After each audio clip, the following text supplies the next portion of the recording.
Hello everyone, তোমরা সবাই কেমন আছো? আমরা ভীষণ ভালো আছি। তো আজকে যেহেতু জামাই ষষ্ঠী, তাই মা আগের থেকে প্ল্যান করেছে এবারের জামাই ষষ্ঠীটা একটু ডিফারেন্ট করবে। এবারে জামাই ষষ্ঠীটা আমরা সমস্ত কিছু মাটির থালা, মাটির গ্লাস, মাটির বাটি, সমস্ত কিছু ওগুলোতেই করব।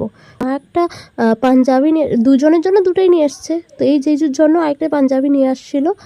তো মা বললো এই পাঞ্জাবিটা খুলে আমি যেটা দিয়েছি এটা পরো, এটা পরেই আজকে জামাই ষষ্ঠীটা করবো। আমরা কিন্তু জামাই ষষ্ঠীটা খুব একটা নিয়ম দিয়ে করি না, তো যেহেতু করতে লাগে তাই করতে হচ্ছে। আর এই যে নিউ জিজুটাকে দেখতে পাচ্ছ, এই জিজুকে তোমরা কিন্তু এর আগে কখনোই দেখোনি। এই জিজুর তেমনভাবে তো আর সময় পায় না, তাই এবারে সময় পেয়েছে তাই এসছে।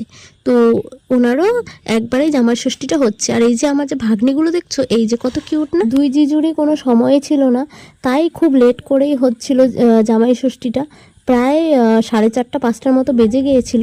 কারণ এই যে নিউ জিজুটা দেখছো, ইনি হচ্ছে শিলিগুড়ির থেকে এসছে, তাই অনেক লেট হয়ে গেছিলো। যেহেতু মা সকাল থেকে উপোস ছিল, তাই মার শরীর আর চলছিলই না, তাও অনেকক্ষণ ধরে ওয়েট করেছিল। তোমরা যাই বলো আর তাই বলো, এবারে জামাই ষষ্ঠীটা কিন্তু ভীষণ ভালোভাবে করা হয়েছে।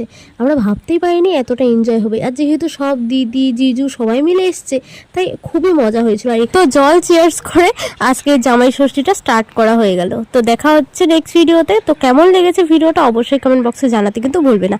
আর তোমরা যদি আমার চ্যানেলে নিউ হও, তাহলে অবশ্যই ফলো করে নিও। Bye bye.